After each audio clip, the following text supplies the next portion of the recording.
na nangyayari sa Pilipinas at Ukraine ay yung pag-asa at paniniwala ng mga Ukrainians na ipaglalaban sila ng mga Amerikano laban sa Rusya. So ganyan din ang pagtitiwala. Hindi nga lang pagtitiwala, parang pananampalataya na ni PBBM sa Amerikano na sasaklolo sila kapag lalo natin ininis ang China. Talagang para tayong spoiled brat. Yan ang dapat natawag sa mga Pilipino ngayon. Spoiled brat na tumatakbo kay Uncle Sam laban doon sa tinatawag niyang bully. Kung bully man talaga ang China, no? Pero ang realidad nga po, no, iba ang pangnasyonal na interest ng Amerika at ang itataguyod niya ang pangnasyonal na interest niya.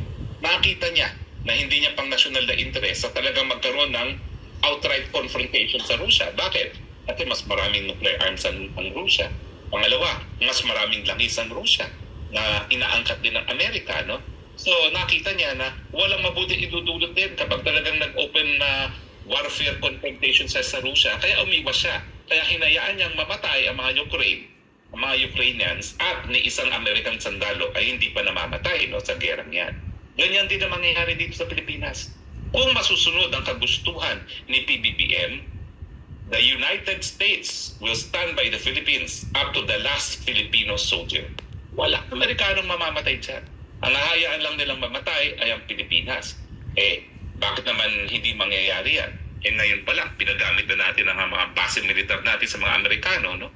Mabuti kung ang hidwaan ay may pakialam ang Pilipinas dito sa West Philippine Sea, paano meron tayong pakialam.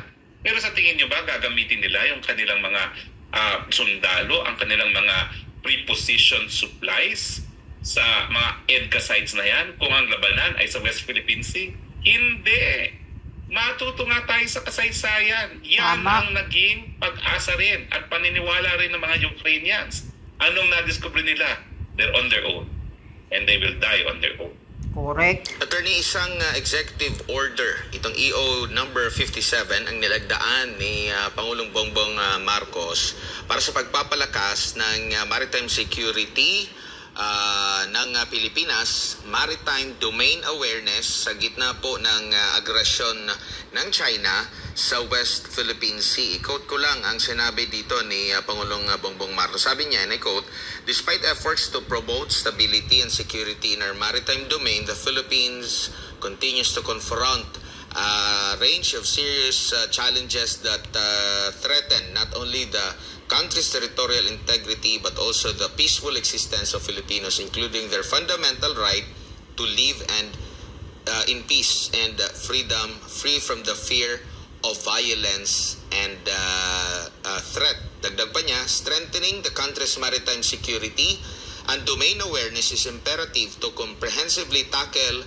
the cross-cutting issues that impact the nation's national security, sovereignty, sovereign rights, and maritime jurisdiction over its extensive maritime zone." Ano masasabi mo dito, Attorney? Well, yung sa binasa mo, wala. Dahil yan na may ginagawa ngayon. Pero nakaka-intriga dyan, tignan mo yung fundraising. Binigyan ng otoridad ang ating mga ahensya na mai-involve dito sa gawang ito na tumanggap ng mga foreign donation. Kakaiba ito. Talaga namang ginagawa ng lahat ng PBBM na pati itong sigalot natin sa China ay maging fundraising opportunity pa. Sos Mariosep naman, ang kapalit naman ng fundraising na yan ay buhay ng mga kasundaluhan Pilipino.